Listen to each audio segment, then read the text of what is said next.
78வது சுதந்திர தினத்தை முன்னிட்டு குரோம்பேட்டையில் ரஹ்மான் இஸ்லாமிக் தக்வா சென்டர் நடத்திய இலவச கண் மருத்துவ பரிசோதனை, இலவச கண் அறுவை சிகிச்சை முகாம் நடைபெற்றது. சென்னை குரோம்பேட்டை சோழவரம் நகர் தனியார் மண்டபத்தில் நாட்டின் 78வது சுதந்திர தினத்தை முன்னிட்டு ரஹ்மான் இஸ்லாமிக் தக்வா சென்டர், சங்கரா நேத்ராலயா கண் மருத்துவமனை சார்பில் இலவச கண் பரிசோதனை, கண் அறுவை சிகிச்சை முகாம் நிறுவனர் முகமது இப்ராஹிம் தலைமையில் இம்ரான் கான், இர்ஃபான் கான் மற்றும் YMJ செங்கல்பட்டு மாவட்ட தலைவர் 5 ஸ்டார் அப்துல் காதர் முன்னிலையில் நடைபெற்றது.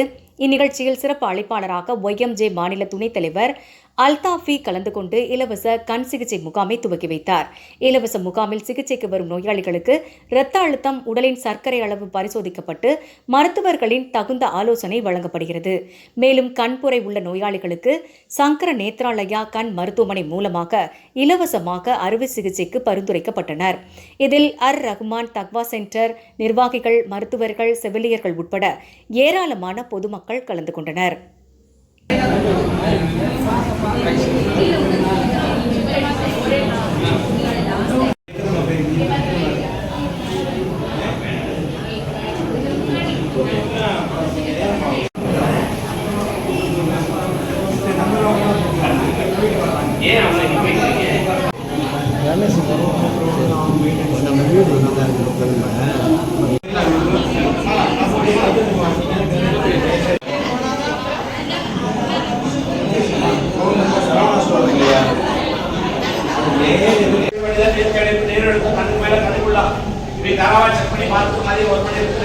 சாப்பாடு ஆபரேஷன் தேவைன்னா அன்னைக்கு அட்மிஷன் செவ்வாய்க்கிழமை ஆபரேஷன் வீட்டுக்கு எனக்கு